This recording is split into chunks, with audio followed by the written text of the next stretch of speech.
बड़ी अहेतु की कृपा लाडली जू ने की। जो आश्रय लिए हैं और उपासना पद्धति के अनुसार चलते हैं तो भले वृंदावन के बाहर हैं, लेकिन उनकी अंतिम स्थिति वृंदावन ही होगी। पर जो प्रगट में वृंदावन वास कर रहे हैं, अहो भाग्य, धन्याति धन्य, मानो अब कुछ प्राप्त करना बाकी नहीं रह गया, वृंदावन मिल गया। श्रीपाद कह रहे हैं देहांतावधि, शरीर जब तक चेतना में है तब तक धाम से विलग्न है। ये थोड़ा कठिन विषय है। शरीर की कैसी भी परिस्थिति हो, आप अगर अपनी निष्ठा में बने रहेंगे तो सब ठीक हो जाएगा, सब बन जाएगा। प्रत्यक्ष में देखा है कई उपासकों के जीवन में कि अब उनको जाना ही पड़ेगा, कोई दूसरा उपाय नहीं। हमने भी प्रार्थना कर दी, कोई बात नहीं, आप चले जाइए, पर उनकी निष्ठा उन्होंने कहा महाराज जी नहीं, अब हम मृत्यु का वरण करके रह रहे हैं, अब हम नहीं जा सकते। नहीं, वो स्थान सड़ रहा है और वो केवल वहीं जहां ऑपरेशन हुआ है वहीं ठीक हो, नहीं, अब हमें मरना है, पर हम धाम नहीं छोड़ेंगे। सच्ची कह रहे हैं, अपने आप जो मवाद बना हुआ सूख गया, अपने आप ठीक हो गया। वो अपनी मृत्यु समय आने पर गए, वो कारण नहीं बना।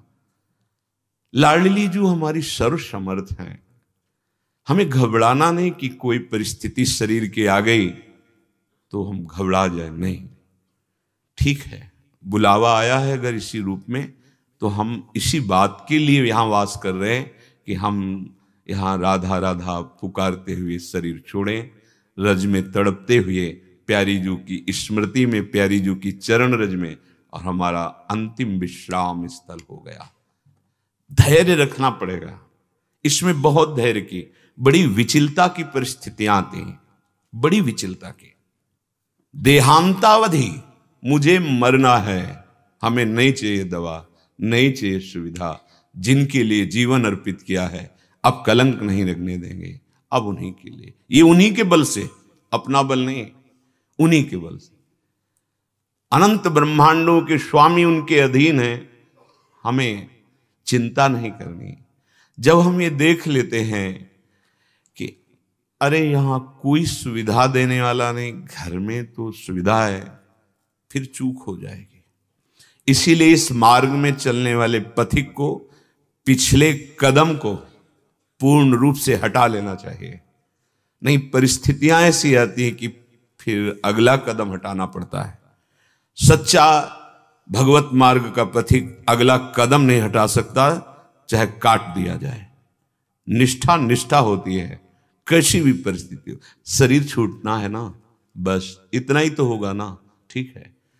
अरे दिल में बीमारी है, हमको बाहर जाना पड़ेगा, तो बाहर जाके जिस दिन श्वास पूरी होनी है बचा नहीं लेगा कोई, नहीं, ठीक है।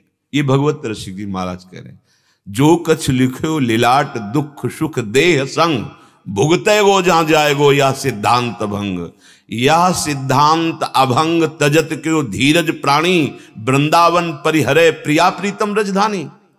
जिस समय हम तड़प रहे होंगे तो हमारे स्वामी मुस्कुरा रहे होंगे क्या? वो दूर बैठे रहेंगे क्या? अरे वो बहुत प्यार करने वाले तुम्हारे मानस पटल पर छा जाएंगे, फिर दुख किसको होगा? मन तो प्रिया प्रीतम के आनंद रंग में रख जाएगा। विश्वास कीजिए, विश्वास कीजिए, कभी विचलित मत होइए कि कोई हमारा सहयोगी नहीं, कोई नहीं था, कोई नहीं है, कोई नहीं रहेगा।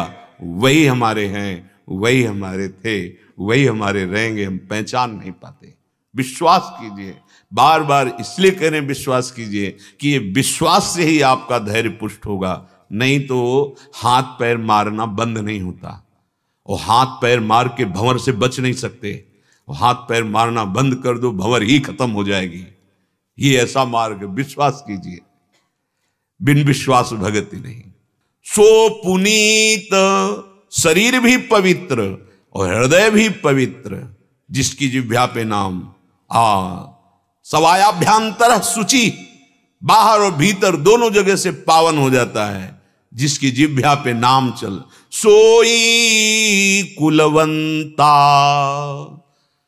जो नाम जप रहा है राधा राधा राधा, हो बत स्वपचतो गरीयान यज्ञभाग्य वर्तते नाम तुभ्यम, वो स्वपच भी सबसे श्रेष्ठ है जिसकी जिह्वा पे नाम चल रहा है।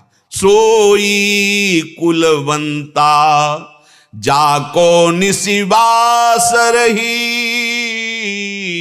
राधा नाम चिंता। रात दिन चिंतन हो रहा है राधा नाम का, और एक ही चिंता है कहीं नाम छूट न जाए। तद स्मरणेन परम व्याकुलतेति, धन्य हो गया, धन्य हो गया जिसके हृदय में राधा नाम की चिंता है कि कहीं मेरा ये परम धन राधा नाम आधार विस्मरण न हो जाए, छूट न जाए। जोग यज्ञ तीरथ व्रत राधा नाम माही, राधा नाम बिना और कलि उपाय नाही। चाहे जितना और कुछ कर लो, कलिकाल है, सिद्धावस्था नहीं प्राप्त हो सकती। अलग अलग युगों का युग धर्म होता है, इसमें कलयुग केवल नाम आधारा, सुमिर सुमिर नर उतर ही पारा। नाम नाम कह रहे कि योग यज्ञ, वैसे भी जितनी भी यज्ञ हैं सब यज्ञों में भगवान ने स्वयं वर्णन किया है कि जप यज्ञ मैं हूं, यज्ञानाम जप यज्ञोष्मि, राधा राधा, इससे बड़ी कोई यज्ञ नहीं है। ये बहुत बड़ी यज्ञ है, पर यह हाँ इसमें तुम्हारी प्रारंभ में प्रशंसा नहीं होगी, बाहर यज्ञ में तो प्रशंसा होगी। अब ये जो सबसे श्रेष्ठ यज्ञ बताई गई, यज्ञानाम जप यज्ञोष्मि, ये आगे चलकर बिस्तरे सब जग विमल की रति साधु संगति नाटरे, जब आप निर्विकार स्थिति में हो जाएंगे तब आपको वो बुलाना नहीं पड़ेगा, जनाना नहीं पड़ेगा, आप खुद जान जाएंगे सब आराध्य देव है। फिर सबसे प्यार मिलने लगेगा, क्योंकि सब में मेरा प्यारा ही बसा हुआ है। जोग यज्ञ तीर्थ, आप जहां हैं, जैसे हैं, जो भी हैं, राधा राधा राधा राधा, आप सबसे बड़े तीर्थ में अवगाहन कर रहे हैं। समय मिले चले जाओ, कोई बात नहीं, लेकिन आपके अंदर ये नहीं होना चाहिए कि अब हमको मतलब तीर्थ अवगाहन करने की आवश्यकता नहीं। नाम चल रहा है परम तीर्थ में, परम तीर्थ में, और नाम का तुम्हारे हृदय में स्फुरण नहीं है, नाम पे प्रीति नहीं है, तो तीर्थ भी जाओगे अभिमान और पुष्ट करो, वहां से ये किया, ऐसा किया, वैसा किया, वो अहम पुष्ट होता रहेगा। जो पावनता चाहिए कि अहम गलित होकर प्रभु के चरणों में लग जाए, वो नाम से होगा।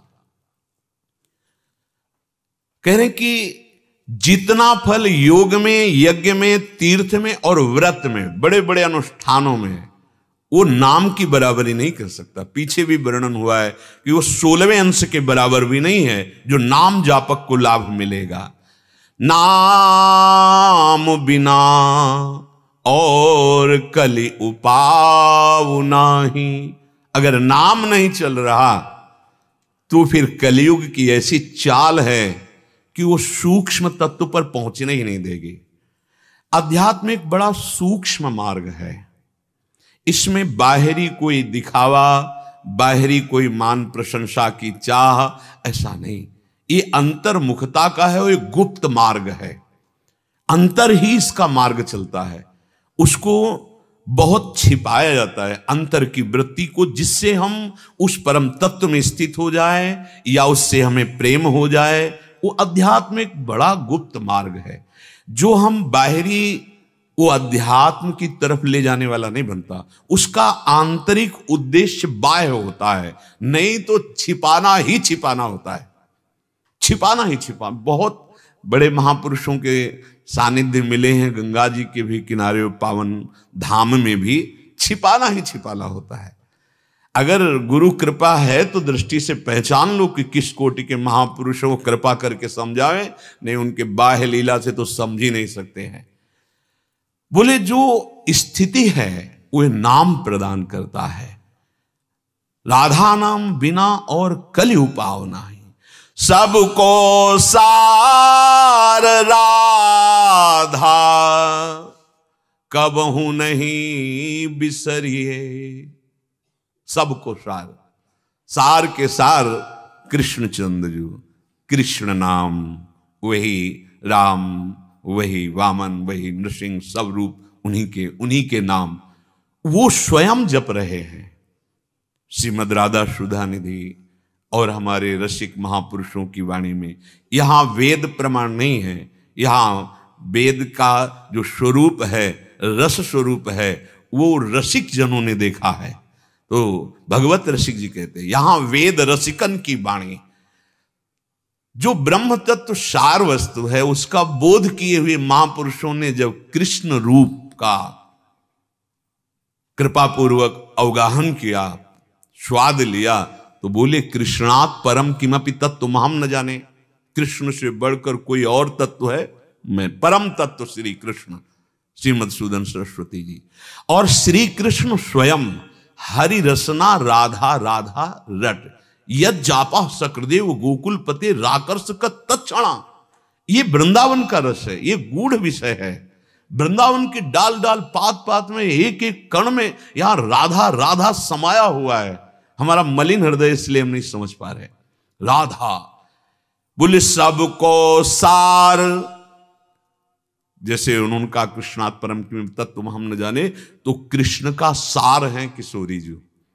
कृष्ण का जो प्रेम स्वरूप है, जो उनके हृदय का आह्लाद है, वो जब रूप धारण किया तो राधा रूप हुआ। सांद्रानंद घन प्रेम मूर्ति किशोरी, इसीलिए जपत हरि विवश तव नाम प्रतिपद विमल। राधा राधा राधा वंशी से और अपनी जिह्वा से भी राधा राधा राधा। सबको सार राधा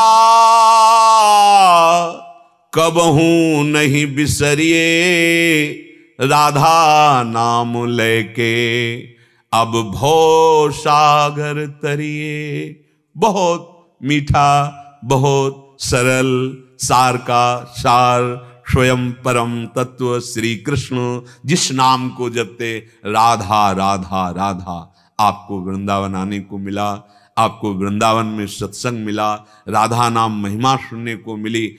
अब तुम काहे को काम गंदा करोगे दूसरे की निंदा सुनकर? काहे को वाणी गंदा करोगे जिसमें हमें नाम चलाना है? यदि नाम जापक वैष्णवों की निंदा हुई या किसी की निंदा हुई तो नाम भगवान नहीं चलेंगे। ध्यान रखना, नाम केवल शब्द ही नहीं है। जो कृष्ण नाम है वही कृष्ण है, जो राधा नाम है वही राधा किशोरी हैं। मानो किशोरी जो कृपा करके राधा नाम के रूप में हमारी जिह्वा में विराजमान। अब इस जिह्वा से यदि हम अश्लील वचन बोलेंगे, गंदे वचन बोलेंगे, कड़वे वचन बोलेंगे, निंदा के वचन बोलेंगे, तो हमारी जबान में कैसे नाम चलेगा? बहुत सावधान, जहां ऐसी कोई बात हो हम मूक हो जाए। हमें बहुत बढ़िया अवसर मिला है। हमारा कार्य है तुम्हारे अंदर ये बैठ जाए, कोई मेरा नहीं। तुम्हारे अंदर अन्य आश्रय न रह जाए, तुम्हें लगने लगे कि प्रभु आपके सिवा में असमर्थ हूं, अनाथ हूं, नाथ। यदि आपने स्वीकार नहीं किया तो मेरा कोई नहीं। ये हमारी आंतरिक युक्ति है, जिस युक्ति से प्रिया प्रीतम का आकर्षण होता है। नाथ अनाथन हित समर्थ मोहन श्री राधा। ये तभी हो सकता है जब विश्वास पूर्वक, निष्ठा पूर्वक हम धाम को, गुरुदेव के वचनों को, नाम को स्वीकार करें। देहांतावधि वधि रायते श्रुतिस्ताम। देखो बड़ी करुणा करके कह रहे हैं, मैं तुम्हारी स्तुति करता हूं। किसकी? वृंदावन की नहीं, जो अखंड वृंदावन वास ले लिए हैं मृत्यु पर्यंत। श्रुतिस्ताम, मैं स्तवन करता हूं, तुम्हारे स्तुति करता हूं, हाथ जोड़ के प्रार्थना करता हूं कि मेरी बात मान लो। क्या मान लो? दोषानाम श्रवण विधौ परस्य। तुम कभी किसी के दोष अपने कानों से मत सुनो। हाथ जोड़ की स्तुति करता हूं, हे अखंड वृंदावनवासी, तुमने जो जीवन पर्यंत वृंदावनवास स्वीकार किया, बहुत जल्दी तुम्हें आनंद की अनुभूति हो जाएगी। मेरी प्रार्थना मान लो। श्रीपाद कह रहे हैं दोषानाम श्रवण विधौ परस्य। दूसरे के दोष की बात कान से सुनना बंद कर दो। धाम की रहनी में आ जाओ। ज्यादा व्यवहार करना, ज्यादा लोगों से मिलना जुलना, भगवत भाव अगर नहीं बना है तो फंस जाओगे। इसीलिए सिद्धांत लागू कर दिया जाता है कि आप इस नियम के अनुसार चलें, आप मिलने, क्योंकि आप अभी जित संग दोषा नहीं हुए। कोई भी विषय, कोई भी व्यक्ति, कोई भी घटना, कोई भी परिस्थिति आपके चित्त को फंसा लेगी। नहीं नहीं, आपको इस सीमा में रहना है।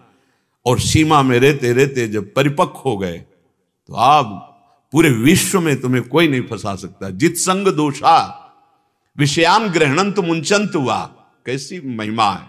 वो विषयों के बीच में रहते हुए भी निर्विषय रहता है। अभी एकांत में रहते हुए विषयों से हटके भी विषय चिंतन होता है। बहुत कमजोर स्थिति है। पर निंदा के केते आवत नहीं कछु हाथ, मूर्ख पर्वत पाप को ले चल अपने साथ। जो कथन करते हैं और श्रवण करते हैं दूसरे के दोषों का, दोनों एक ही अपराध माना जाता है। जैसे लीला गायन और श्रवण दोनों का एक ही फल है, एक ही फल है। गावत श्रवणन सुनत सुखाकर विश्व दुरित दवनी।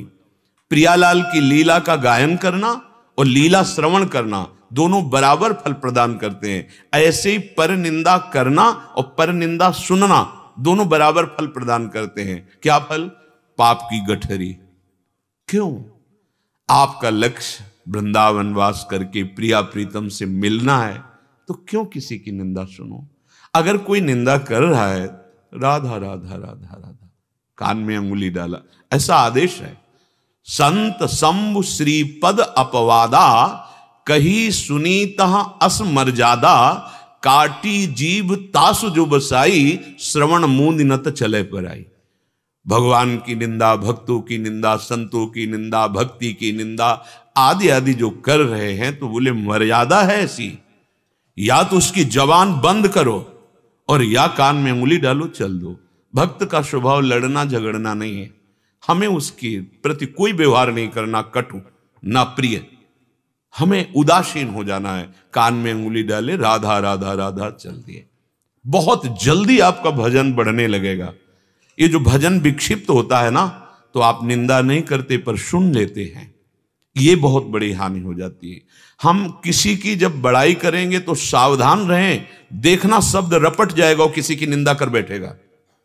इसीलिए कहा गया, तात सुनो मायाकृत गुण और दोष अनेक, गुण या उभय न देखी, देखी सो अविवेक। हे तात, ये गुण और दोष मायाकृत है। सबसे बड़ा गुण विवेक ये है कि हम किसी के भी गुण दोष की चर्चा न करके भगवान की प्रियालाल की लीलाओं का गायन श्रवण करें, उनकी वार्ता करें। बोधयंता परस्परम, क्यों हम किसी व्यक्ति के गुण दोष का वर्णन करके अपराधी बने? हम अपने मन को मलिन करें, पाप बुद्धि बढ़ाएं। श्रीपाद हाथ जोड़ के प्रार्थना करते हैं, कितनी करुणा है इनकी। स्तुति करता हूं तुम्हारी, क्योंकि तुम वृंदावन वास स्वीकार किए हो, पर मेरी बात मान लो। दोषा नाम श्रवण विधौ परस्य, किसी की भी दोष वाली बात आप कान से, तेरे भावे जो करे भलो बुरो संसार, नारायण तू बैठ के अपनो भवन बुहार। पहली बात तो सब भगवत स्वरूप है, मुझे अपने हृदय में ये प्राप्त करना है। गुण दोष मायाकृत हैं। जैसे कोई बहुत गुण है तो किसके हैं? माया जनित ही तो है। गुणमानी संसार और सकल गुण प्रीति बिनु, भगवत प्रेम नहीं तो उन गुणों को क्या करेंगे लेके? तो हमें न किसी के गुण की तरफ देखना है, न किसी की दोष की तरफ देखना है। क्यों? गुण वर्णन करने में कोई दोष नहीं है, लेकिन जहां हम किसी एक के गुण वर्णन करेंगे तो जिह्वा फिसल कर उदाहरण में चली जाएगी और वो दोष वर्णन कर दे ही देगी दूसरे का। बस हम चूक कर बैठे और फिर आप देखना भजन में विक्षेप पड़ने लगेगा, आप समझ नहीं पाएंगे, अरुचि होने लगेगी। ज्यादा निंदा अपराध बन गया तो जहां से तुम्हारा काम बनना है वही दोष दर्शन गुरु पे होने लगेगा, गुरु की बातों में अश्रद्धा होने लगेगा और वो आपको दूर कर दे। और जहां दूर की तो बस पहुंच गए माया के पाली पे। अब वो रौंदेगी क्योंकि बचाने वाला कोई नहीं। माया का दलदल, मोह कलिल, ये ऐसा व्याप्त हो जाएगा, निकलना मुश्किल है। इसीलिए वो हाथ जोड़ के कह रहे हैं। सोचो, इतने बड़े महापुरुष कि तुम्हें लाडली जी ने कृपा करके वृंदावन वास दिया। हे भाई, मैं तुम्हारी स्तुति करता हूं कि तुम्हारे बड़े भाग्य हो गए। अब तुम अपनी श्रवणेन्द्रिय को बचाओ दूसरों के दोष सुनने से। परस्य जिह्वा मूकास्ताम भणितिषु। जब दूसरे की निंदा करने की अंदर वेग आता है, अरे वो उसी समय तुम मूक हो जाओ, मौन धारण कर लो, मत बोलो। परस्य जिह्वा मूकास्ताम भणितिषु। जब तुम्हारी जिह्वा बोलने के लिए तैयार हो, दूसरे की निंदा करने के लिए, मौन धारण, दांत से दांत दबाकर जवान को अंदर नहीं, वेग को सह जाओ, नहीं तो ये बुद्धि को भ्रष्ट कर देगा। भक्त निंदा अति बुरी भूल करे, जिनको के सुकृत बहुजन्म के क्षण में डाल। फिर बहिर्मुख होकर घूमता रहता है, अंतर्मुखता आ ही नहीं सकती। और फिर आप खुला निंदा वर्णन करो तो सोचो आपको कैसा परिणाम मिलेगा। भजन में ही नहीं रुचि। जैसे आंख में जरा सा भी कण बर्दाश्त नहीं होता, ऐसे पवित्र हृदय में थोड़ी सी चूक पहाड़ जैसी दिखाई देती। अरे गलती हो गई, गलती हो गई। कहां के मौसम कौन, कुटिल खल कामी कौन, जिनके सामने प्रभु विराजमान है, दिव्य लीलाएं जिनके नेत्रों में चल रही, महासागर लीलाओं का जिन्होंने रचना किया, वो श्री सूरदास जी महाराज। और हम पहाड़ जैसे अपराध करके भी मुस्कुरा रहे हैं, क्योंकि मलिन हृदय है, गलती नहीं होने पावे। मूकम, मूक हो जाओ, मौन हो जाओ। जब किसी की निंदा करने की बात आवे, मौन हो, नहीं बोलना, हट जाओ वहां से, अपने को बचा लो। प्रायः साधक शारीरिक अपराध विशेष सावधान रहता है कि ना हो, वाणी से अपराध बन जाता है, श्रवणेन्द्रिय से अपराध बन जाता है। इसलिए श्रीपाद यहां कह रहे हैं, हाथ जोड़कर तुमसे प्रार्थना है। मानो आप गंदे आचरण नहीं करते पक्का, क्योंकि साधक हो। अब आप सुनने में चूक कर दिए, दूसरे की निंदा सुन रहे हैं, दूसरे की निंदा कर रहे हैं, तो कह रहे पर दोषों का ये जो ग्रहण करने की वृत्ति है, धीर ग्रहे जड़ास्तु। तुम्हारी बुद्धि जो जड़ता को प्राप्त हो गई है कि दूसरे के गुण दोष का वो दर्शन कर रही है, वर्णन करा रही है, श्रवण करा रही है, छोड़ दो। अगर ये छोड़ दिए तुम, तो कह रहे श्री वृंदावन वसतिम, वृंदावन वास मात्र से तुम्हारे हृदय में प्रिया प्रीतम प्रकाशित हो जाएंगे। ये दिव्य धाम है। यहां किशोरी जी का नाम कण कण में छाया हुआ है। सच्ची मानिए, ये राधा नाम कैसे तुम्हें बताएं। जब तुम्हारी आसक्ति हो जाएगी इस नाम में, तो तुम्हें सुनाई देगा, वायु चल रही तो उसमें राधा राधा, एक एक पत्ता, एक एक किसी भी दिशा में, तो बस राधा ही राधा, राधा ही। ये धाम है, राधा धाम है ये।